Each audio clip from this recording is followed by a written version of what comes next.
আসসালামু আলাইকুম। বিসমিল্লাহির রহমানির রহিম। দর্শক, এই মোরগটা আজকে ধরছি।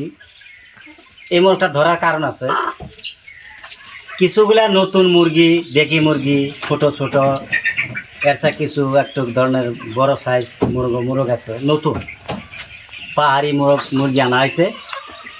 এই মোরগটা এটা তো এই যে গোটালোর মতন সাইজ, বড় সড়ো হয় না, কিন্তু আজ খুব, তার মানে দানা খাইতে খাইতে শক্তি হয়েছে বেশি, আর বাকিগুলা দেখার পারে না, খালি ঠোকরায়। এই যেমন দেন, এই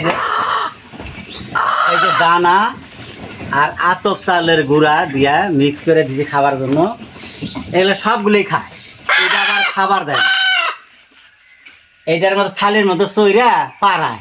তার মানে পাড়ানোর মানে আমাকে লস করা বুদ্ধি, যার জন্য আল্লাহর হস্তে প্রায় একবার জব করবো। আল্লাহ যদি বাঁচা রাখে আজকেই জব করবো, আর দেরি বেশি নাই। আপনারা যদি আমার দাওয়াতটা কবুল করেন, আপনারা আসেন। এই মোরগ দিয়ে আপনাদের ভাত খেলাম, খুব ডিস্টার্ব করছে।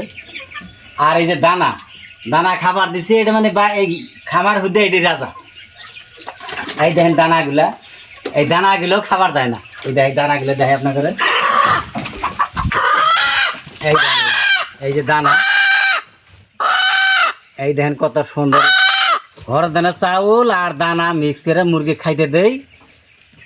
2-3 ঠুকুর খায়, 2-3 ঠুকুর খাইয়া আর বাকিগুলা খাবার দেয় না, খালি ডিস্টার্ব করে। যার জন্য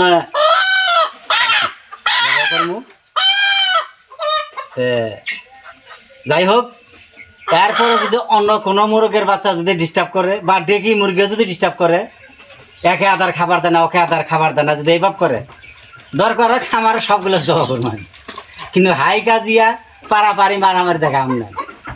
তো যাই হোক দর্শক, এইটুকু আমার ভিডিও। যদি ভুল ত্রুটি হয় ক্ষমার দৃষ্টিতে দেখবেন। আসসালামু আলাইকুম।